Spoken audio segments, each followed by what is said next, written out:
여호와께 연합한 예배자. 지난 주간에 아주 친하게 지내던 집사님 한 분이 전화가 왔습니다. 그러면서 저에게 이런 이야기를 했습니다. 목사님, 제 동생이 있는데 동생이 교회를 잘 나가고 있습니다. 미션 스쿨에도 나왔고 지금 교회를 잘 나가고 있는데 이상하게 예수님이 안 믿어진다고 말을 합니다. 어떻게 하면 좋을까요? 그래서 제가 우리 동생한테 말씀을 좀 가르쳐 주고 싶은데 성경 공부 책을 좀 소개시켜 주십시오라는 그런 이야기를 들었습니다. 제가 그 이야기를 들으면서 교회에 나오는 많은 성도들 가운데 혹 그 동생과 같은 분들이 있지 않을까라는 생각이 마음속에 들었습니다. 우리는 예수님을 믿는 것이 어쩌면 당연하게 느껴지고 예수님을 믿는 것이 어쩌면 그렇게 어렵지 않아요 라고 말하는 사람들이 있습니다. 그런데 성경에 보면 예수님을 믿고 하나님 앞에 나오는 것, 예수님을 믿어야 구원을 받는데 그 구원의 역사가 그냥 이루어지는 것이 아니라는 것입니다. 성경을 통해서 어떻게 우리가 구원을 받으며 지금까지 하나님 앞에 예배자로 살아갈 수 있는가, 이것은 하나님의 참 큰 은혜가 아닌가 생각합니다. 구약에서 구원을 받는 것이나 신약에서 구원을 받는 것이나 오늘날 구원을 받는 것이 만약 방법이 다르다면 우리는 이 부분에 있어서 고민을 할 수밖에 없습니다. 그러나 성경은 구약이나 신약이나 오늘이나 우리가 구원을 받는 방법은 동일하다라고 말합니다. 그럼 일반 사람들이 말할 때 구약에서 구원을 받는 이유가 무엇입니까? 어떤 사람은 이야기합니다. 이스라엘 백성으로 태어난 사람들은 구원을 받습니다. 그래서 혈통적인 이스라엘 백성이 되면 구원을 받게 되어 있습니다 라고 말을 합니다. 그러나 성경을 우리가 자세히 읽어보면 혈통적인 이스라엘이 구원을 받는 것이 아님을 알게 됩니다. 그러면 구약의 사람들은 어떻게 해서 구원을 받게 됩니까? 그것은 하나님의 약속, 하나님의 말씀을 믿음을 통하여 구원을 받게 됩니다. 그러면 신약에 있는 백성들은 어떻게 구원을 받게 됩니까? 예수님을 믿으면 구원을 받는다라고 말합니다. 그러면 구약의 사람들은 언약의 말씀, 하나님의 약속을 믿음을 통하여 구원을 받는데 신약의 사람들은 예수님을 믿어서 구원을 받으니까 그러면 다른 것 아닌가라고 이야기할 수도 있습니다. 오늘날도 우리가 어떻게 구원을 받습니까? 예수님을 믿음을 통하여 구원을 받는다라고 말합니다. 그러면 예수님을 믿는 것과 언약의 약속의 말씀을 믿는 것이 만약 다르다면 이것은 구원의 방식이 달라지는 것이기 때문에 굉장히 심각한 문제가 될 수 있습니다. 여러분, 예수님은 어떤 분이십니까? 그것은 하나님께서 처음부터 우리에게 약속하신 하나님의 말씀의 결정체로 우리 가운데 오신 분이 예수님이십니다. 하나님의 약속이요 하나님의 말씀이신 그분이 우리 가운데 오셔서 우리의 죄를 위하여 십자가에 죽으셨기 때문에 저와 여러분이 그것을 믿을 때에 구원받는 줄 믿으시기를 바랍니다. 그래서 구약과 신약은 구원의 방식이 다른 것이 아니라 같은 것입니다. 하나님의 약속의 말씀, 언약을 믿을 때에 그 언약의 결정체이신 예수 그리스도를 믿을 때에 구원을 받는 것입니다. 그래서 요한복음 1장 12절은 영접하는 자, 곧 그 이름을 믿는 자들에게는 하나님의 자녀가 되는 권세를 주셨다라고 말합니다. 이것은 혈통이나 육적이나 사람의 뜻으로 되지 않는다라고 말합니다. 내가 유대인이기 때문에 구원을 받고 우리 어머니가 예수를 믿기 때문에 내가 구원을 받고 내가 저 사람을 보니까 착하게 사니까 구원을 주고 그런 것이 아니라고 말합니다. 구원이라는 것은 하나님께로부터 난 자들이 받는다라고 말합니다. 다시 말하면 하나님의 은혜로 말미암아 구원을 받게 되는 것입니다. 우리가 잘나서 우리가 내어놓을 만한 것이 아무것도 없다는 것입니다. 하나님의 은혜로 구원을 받고, 그렇다면 하나님의 은혜로 구원받은 사람들은 어떤 모습으로 하나님 앞에 나아갑니까? 믿음으로 나아간다라고 말합니다. 하나님의 은혜로 구원을 받았기 때문에 자랑하지 못하고 하나님의 은혜로 받았기 때문에 우리가 감사함으로 살아가는 것입니다. 이렇게 말을 하니까 어떤 사람은 이 믿음으로 그러면 구원을 받는다는 것은 어떤 측면입니까? 믿는다는 것은 그냥 내가 하나님 믿습니다라고 말로만 하면 됩니까? 라고 얘기할 때가 있습니다. 이스라엘 백성들이, 구약의 이스라엘 백성들이 그렇게 생각했던 것입니다. 내가 유대인으로 태어났으니까 당연히 구원받고 나는 선민이기 때문에 나만 잘 되고 너희들은 다 이방인들을 향하여 손가락질하면서 너희들은 다 저주받고 심판받을 백성이다라고 이야기를 하면서 우월감을 가지고 살았던 것입니다. 그런데 오늘 성경에서 그것이 완전히 무너지는 것을 보게 됩니다. 하나님은 처음부터 이스라엘 백성들뿐 아니라 하나님의 언약의 백성들, 하나님을 믿음으로 고백하며 살아가는 백성들에게 은혜를 주시고 구원을 주시겠다고 약속하고 있습니다. 그렇다면 참되게 하나님과 연합하여 예배하는 자들은 어떤 자든지 우리가 말씀을 통해 살펴보고자 합니다. 한번 따라해 봅시다. 하나님이 기뻐하시는 일을 선택합니다. 오늘 본문에서 하나님은 말씀합니다. 너희는 정의를 지키며 의를 행하라. 이는 나의 구원이 가까웠고 나의 공의가 나타날 것입니다 라고 말합니다. 사실 이사야서를 미리 잘 읽어보신 분은 아시겠지만 1장부터 39장은 하나님께서 이스라엘 백성들이 심판을 받아 바벨론 땅으로 포로로 잡혀가야 될 이유에 대해서 설명을 합니다. 가장 큰 이유가 그들은 예배를 제대로 드리지 못했기 때문입니다. 그들은 우상과 하나님을 더불어 섬기며 형식적으로 하나님 앞에 나오고 참된 믿음이 아니라 그들의 삶 속에서 공의를 행하지 아니했다는 것입니다. 입으로 하나님을 잘 믿습니다 라고 말을 하면서 그의 삶 가운데 가난한 자들을 억압하고 고아와 과부를 힘들게 하고 나그네들을 괴롭히며 불의를 행하며 살았기 때문에 믿음과 삶이 결코 분리되어서 살아갔기 때문에 하나님이 그들을 심판하고 있었다라고 말을 합니다. 그러면서 40장부터 66장까지는 그들을 다시 회복시키시는 회복의 메시지를 전해줍니다. 너희가 그렇게 하나님의 말씀을 어기며 살았지만 그러나 내가 너희를 때가 되면 구원하여서 너희를 하나님의 백성으로 다시 회복시켜 주시겠다라고 말씀을 합니다. 그러면서 너희가 지금 포로로 됐던 이 형편들을 괴로워하지 말고 오히려 그 속에서 하나님을 바라보고 하나님 앞에서 힘을 내라, 소망을 붙잡아라 라고 말씀을 합니다. 모든 구원의 역사는 하나님이 하신다라고 55장까지 말씀을 합니다. 그러면서 이 56장에 와서는 약간 또 다른 측면의 이야기를 합니다. 내가 너희를 구원하는 이유는 너희뿐만이 아니다. 그리고 너희와 함께 하나님 앞에 나올 자들이 있다라고 이야기를 합니다. 그들이 누구입니까? 여호와와 연합하여서 하나님을 섬기고 여호와의 이름을 사랑하며 그의 종이 되며 하나님의 안식일을 지키고 언약을 지키는 이방인들도 구원을 받을 것이다 라고 얘기합니다. 그럼 이것은 우리는 별로 이렇게 충격적이지 않습니다. 그러나 이스라엘 백성들에게는 굉장히 충격적이었습니다. 왜냐하면 나는 선민의식이, 나는 하나님의 택한 백성이고 나는 구원받지만 저 이방인들은 아무리 어떤 행동을 해도 그들은 구원받지 못한다라고 믿었기 때문입니다. 그런데 하나님이 그 이방인들을 구원의 반열에 참여시키겠다라고 말하고 있는 것입니다. 심지어 흠이 있는 자들은 하나님을 섬기지 못한다라고 하는 하나님의 말씀이 있습니다. 그들은 흠이 있으면 누구든지 하나님의 일꾼이 되지 못한다라고 얘기했습니다. 하나님이 직접 말씀하셨습니다. 그럼에도 불구하고 그 흠 있는 자들, 특별히 이방인들까지도 하나님의 총회에 들어오지 못한다라고 하나님이 말씀하셨음에도 불구하고 오늘 본문에 보면 그들이 하나님의 백성으로 들어오는 역사가 있다는 것입니다.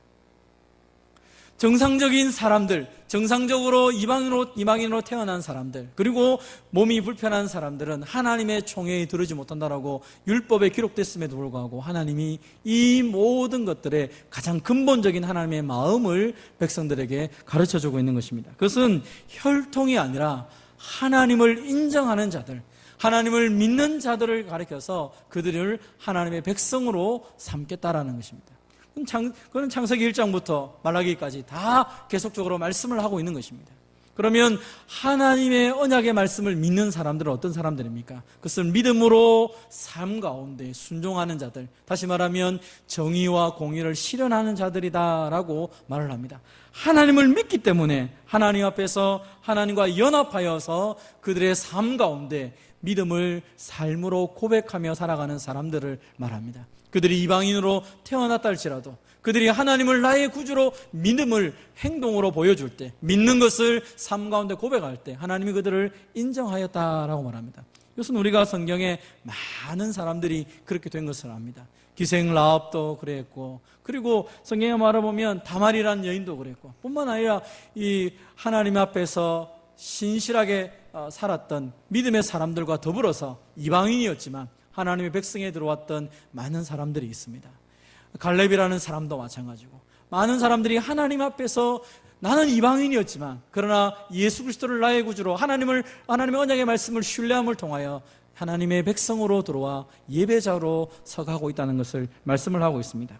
이것은 구약뿐 아니라 신약도 마찬가지입니다. 같이 한번 읽어보겠습니다. 시작. 그런즉 누구든지 그리스도 안에 있으면 새로운 피조물이라 이전 것은 지나갔으니 보라 새 것이 되었도다. 내가 혈통이 중요한 것이 아니라 내가 그리스도 안에 있으면, 다시 말하면 하나님의 말씀을 믿고 그 말씀대로 살아간다면 누구든지 새로운 피조물이 된다라고 말씀을 합니다.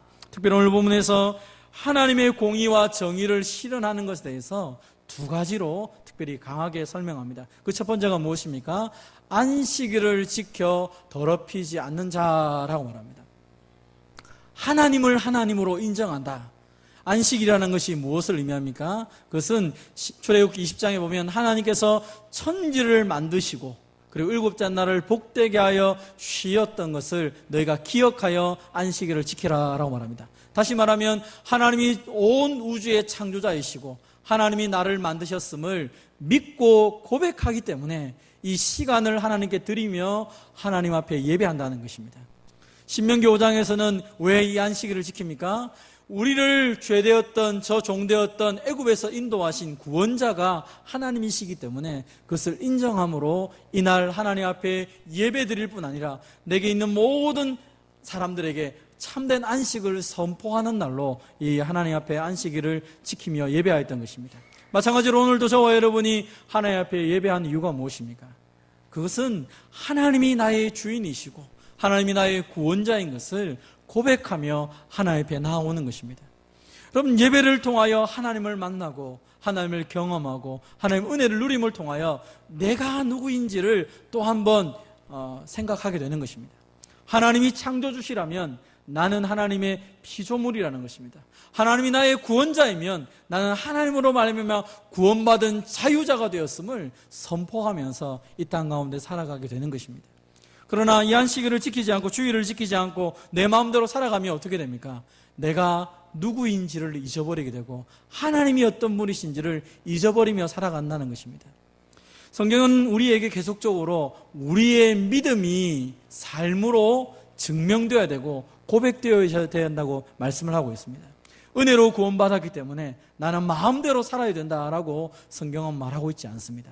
구원받았기 때문에, 은혜로 구원받았기 때문에 백성답게 하나님의 자녀답게 살아가야 된다는 것입니다. 우리가 오늘 십계명을 함께 읽었지만 이 십계명을 지켜야 구원을 받는 것이 아니라 구원받은 백성으로 삶 가운데 구원받은 백성의 증거로 이 십계명을 지키며 나아가는 것입니다.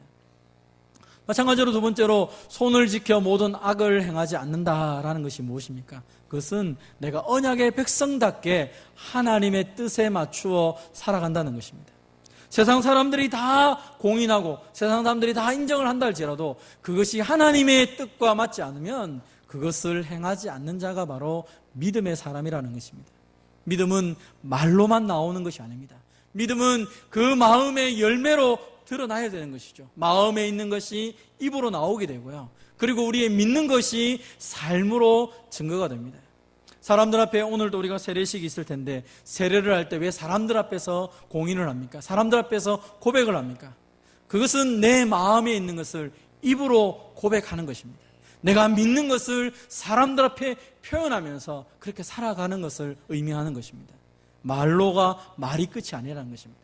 그래서 오늘 본문에 보면 하나님은 이스라엘 백성들뿐 아니라 이방인들과 고자들과 장애인들과 어떤 형편이 있든 하더라도 하나님 앞에 나온다면 그들을 맞이해 주지만 그들이 하나님 앞에 그의 믿음의 고백을 삶으로 증명할 때 하나님이 그들을 인정하는 것입니다. 그래서 하나님과 연합한 예배자가 되었다라는 것은 무엇을 의미합니까? 하나님의 말씀에 순종하고 하나님을 의지하고 그 말씀을 따라가는 것입니다.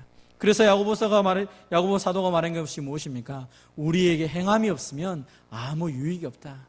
믿음이 드러나지 않으면 사람들이 나의 믿음을 어떻게 알 것이며 하나님도 나의 믿음을 어떻게 아느냐라고 말하는 것이죠. 우리가 이 장미꽃이 여기에 있지만 이 장미꽃이 처음 이렇게 성장할 때 우리가 꽃이 피지 않으면 이 나무가 무슨 나무인지를 쉽게 판단하는 것이 쉽지가 않습니다. 꽃나무는 꽃을 드러냄을 통하여, 과실수는 열매를 맺음을 통하여서 자기가 어떤 나무인지를 증명하는 것처럼 우리도 마찬가지라는 것입니다. 내가 믿는 예수 그리스도, 내가 믿는 하나님을 나의 삶을 통하여 증명할 때에 참다운 예배자가 되는 것입니다. 오늘도 저희가 말씀을 듣고 말씀을 들음을 통하여 믿음이 내 안에 생겼다면 그 믿음의 열매를 통하여 사람들에게 또 하나님께 나의 믿음을 증명하며 자랑할 수 있는 저와 여러분 되시기를 바랍니다. 우리가 누구의 말을 듣느냐에 따라서 누구의 종이 되는가가 판결됩니다.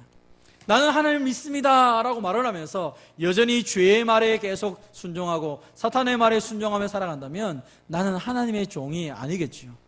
내가 말을 듣고 따라가는 그 존재가 나의 주인이 되기 때문입니다. 여러분의 말과 여러분의 삶의 진정한 주인은 누구입니까?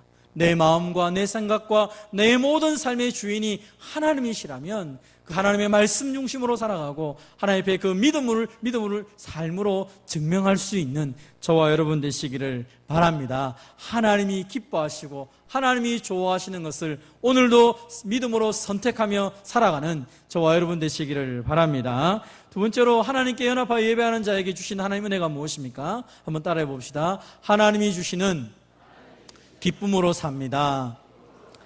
하나님을 예배하는 자들, 오늘 본문에 보면 그를 섬기고 그를 사랑하며 그의 종이 되기로 결심한 이방인들에게 하나님이 주시는 은혜가 있습니다.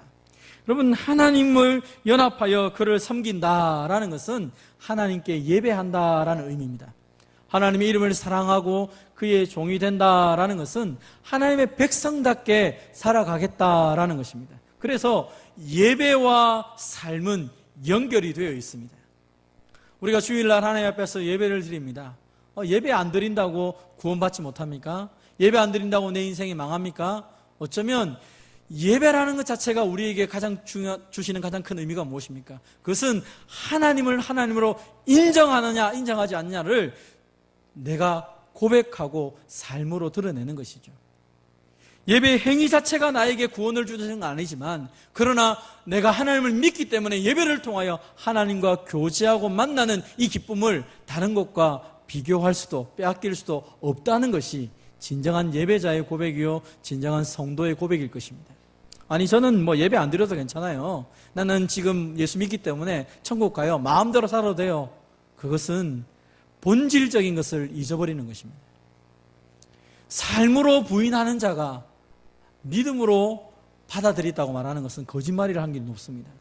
여러분, 조금 전에도 계속적으로 말씀드린 것처럼 우리의 믿음은 반드시 삶으로 드러나게 되어 있는 것입니다. 예배를 통하여 하나님께 나아갑니다. 그렇다면 우리가 다시 한 번 더 되돌아볼 것이 무엇입니까? 하나님이 왜 그러면 이스라엘 백성들을 출애굽시켰습니까? 좀 더 근원적으로 얘기하면 하나님은 왜 우리를 창조하였습니까?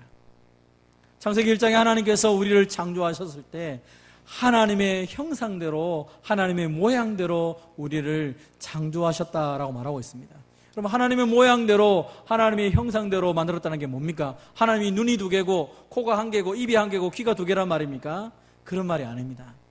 하나님과 우리가 교제할 수 있도록 하나님이 우리와 교제할 수 있는 관계자로 우리를 만드셨다는 것입니다. 그래서 우리가 하나님의 말씀을 듣고 하나님이 우리의 말씀을 또 들어주시기도 하고 그래서 하나님과 교제하는 자, 쉽게 말하자면 예배하는 자로 우리를 만드셨다라고 말하고 있는 것입니다. 여러분, 개와 개끼리는 이야기할 수 있습니다. 새와 새끼리는 이야기합니다. 그러나 개와 우리와 이야기가 되지 않습니다. 왜냐하면 다른 존재이기 때문에 그렇습니다. 하나님이 우리를 하나님의 형상대로 만들었다는 것은 하나님의 은혜를 누리고 이야기하고 하나님을 경험하고 하나님과 동행하며 살아가기 위해서인 것입니다. 이스라엘 백성들을 왜 그러면 출애굽했습니까? 그것은 이스라엘 백성들을 통하여서 하나님의 소유가 되고 거룩한 백성이 되어 제사장 나라가 되어서 수많은 나라, 세계를 하나님께로 돌아오게 하기 위한 하나님의 방편의 모습인 것입니다. 하나님은 이스라엘 백성들을 통하여 열방이 하나님을 알게 하고 열방이 하나님의 은혜 가운데 들어가기를 소망하셨던 것입니다. 마찬가지로 하나님이 우리를 부르신 이유가 무엇입니까? 그것은 우리를 택하시고 거룩한 백성이 나라로 삼으시고 그의 소유가 된 백성으로 삼으신 이유는 왕같은 제사장이 되어서 하나님께서 우리를 구원하신 그 은혜의 복음을 사람들에게 선포하며 그들도 역시 예배자로 하나님께 살아가도록 만들기 위해서인 것입니다. 그래서 예배는 하나님과 생명이 공급되는 시간이고 하나님과 교제함을 통하여 나의 본분, 내 삶에 대한 것들을 다시 점검하는 아주 복된 그런 시간이고 그런 것인 것입니다. 그래서 하나님은 구원받은 백성들에게 그들을 하나님의 전으로 불러주시고 하나님과 예배하도록 만들고 있는 것입니다. 오늘 본문에도 보면 하나님의 성전에 들어올 수 없는 이방인들과 하나님 앞에 예배할 수 없는 그 고자들을 가리켜서 그들에게 하나님의 성산으로 인도하여서 기도하는 내 집에서 그들을 기쁘게 하겠다라고 하나님이 약속의 말씀을 주십니다. 수많은 영혼들, 지금까지는 하나님을 믿는 이스라엘 백성들밖에 들어오지 못하는 이 성산에, 이 성전에 이제 하나님은 수많은 영혼들, 하나님을 진짜 믿는 하나님의 백성들을 다 불러 모아서 거기서 하나님의 복을 주고 거기서 하나님이 주시는 기쁨 가운데 기쁘게 살아가도록 만들겠다라고 말하고 있는 것입니다. 내 집이 만민이 기도하는 집이라는 의미가 무엇입니까? 수많은 영혼들이 이곳에 모여서 참다운 기도를 통하여 하나님의 은혜를 누리는 장소가 되게 하겠다라고 하나님이 말씀하시는 것입니다. 여러분, 기도를 한다는 것이 무엇입니까? 그것은 하나님과 교제를 하는 것을 의미합니다. 하나님 앞에 예배하는 것을 의미하고 하나님과 함께 되는 그런 복된 시간이 바로 기도의 시간이요 예배의 시간인 것입니다. 하나님은 우리에게 이것을 통하여 기쁨을 주기를 원한다라고 말합니다. 실제로 예수님이 말씀합니다. 같이 한번 읽어보겠습니다. 구하라, 그리하면 받으리니 너희 기쁨이 충만하리라. 지금까지는 이 본문의 말씀을 역으로 얘기하자면 이렇게 됩니다. 너희 가운데 왜 기쁨이 없느냐? 너희 가운데 왜 염려와 걱정과 근심이 많으냐? 그것은 너희가 구하지 않았기 때문이다 라고 말하는 것이죠. 우리가 할 일은 무엇입니까? 그것은 구하는 일입니다. 하나님이 하실 일은 무엇입니까? 구하는 것을 주시는 것입니다. 그리고 하나님과 우리가 연합하여 이루어지는 것이 무엇입니까? 하나님이 주시는 기쁨으로 충만하게 살아가는 것입니다. 그것이 예배자의 모습이고 그것이 바로 기도자의 모습이라고 오늘 성경은 말씀을 하고 있는 것입니다. 우리가 함께 하나님 앞에 나와서 예배를 드리고 있습니다. 우리가 또 기도를 합니다. 그런데 내 마음속에 참다운 기쁨이 없고 하나님이 주시는 기쁨이 없다면 우리는 참된 예배자의 모습으로 이 자리에 있지 않는 것입니다. 그럼 참된 예배자가 했던 것이 무엇입니까? 조금 전까지 얘기했던 그 모든 말씀의 핵심적인 내용은 정말로 하나님이 나의 구원자이시고 정말로 하나님이 나의 주인인 것을 고백하면서 나아가는 것이죠. 그래서 내 삶에 여러 가지 많은 문제가 있다 할지라도 그 삶의 문제보다도 하나님이 더 크신 것을 믿기 때문에 하나님 앞에 그 모든 것을 내려놓는 것입니다. 내가 오늘 당장 어려움을 당했습니다. 내 인생에 당장 오늘 이 문을 나가고 나면 내가 살지 죽을지 모를 만한 형편에 있습니다. 그렇지만 내 생명이 하나님 손에 있음을 믿기 때문에 내가 오늘 이 문을 나가는 순간 내가 죽을지언정 하나님이 내 인생을 책임져 달라고 믿고 당당하게 나갈 수 있는 그 믿음이 우리 가운데 있어야 된다라고 말하는 것입니다. 그게 바로 예배자의 모습이라는 것입니다. 예배당에 들어올 때는 내가 인생의 모든 무거운 짐을 지고 들어와서 오늘 내가 이 순간에 나가는 순간 주님의 은혜가 없으면 나는 죽을 것 같습니다. 내 인생의 문제가 해결되지 않으면 나는 살 수가 없습니다라고 그런 마음들이 있다면 오늘 이 시간 하나님 앞에 씨름하며 나가야 되는 것입니다. 하나님이 내게 분명히 말씀하시기를 구하라 그리하면 받으리니 너희 기쁨이 충만하겠다고 예수님이 약속하셨는데 내 마음에 기쁨이 없다면 이 문제가 해결될 때까지 하나님 앞에 엎드리며 부르짖고 그리고 나가야 되지 않습니까? 그것이 진짜 예배의 모습이지 그렇지 않고 그냥 내가 할 행위를 예배의 시간의 순서에 따라서 절차에 따라서 행하고 나가서 또 함부로 마음대로 살아간다면 어쩌면 오늘 하나님이 말씀했던 그 거짓된 예배자였던 이스라엘 백성들을 향하여 말하는 것과 동일한 것입니다. 더 이상 그것 필요 없다는 것입니다. 사랑하는 성도 여러분, 오늘 우리가 주님 앞에 나아갈 때 우리가 예수 그리스도의 이름을 붙잡고 나아갑니다. 하나님의 은혜를 붙잡고 나아갑니다. 내가 구원받은 백성이기에 하나님 오늘 약속하신 이 말씀처럼 내게 하나님께서 은혜를 주시고 기쁨을 주실 것을 확실히 믿기 때문에 우리는 은혜의 보좌 앞에 담대히 나아갈 수 있는 것입니다. 한번 따라해 봅시다. 은혜의 보좌 앞에 담대히 나아갈 것이니라. 정말로 하나님이 나의 창조자이시고 예수 그리스도가 나의 죄를 위해 죽으신 것을 믿고 성령 하나님이 이 시간에 나와 함께 계셔서 이 말씀이 나에게 주신 말씀이라고 믿는다면 우리는 이 세상 가운데 두려울 것이 없는 사람이 되어야 됩니다. 예배를 드리기 전에 지난 한 주간을 되돌아보며 여러 가지 성도들과 상담했던 이야기, 성도들이 고민의 문제를 나누었던 이야기를 또 한번 생각해 봅니다. 예배를 드리기 직전에 목사님, 제 삶 속에 이런 문제가 있습니다. 저는 지금 사는지 죽는지 잘 모르겠습니다. 그런 고민 가운데 이 자리에 앉아있는 성도가 있습니다.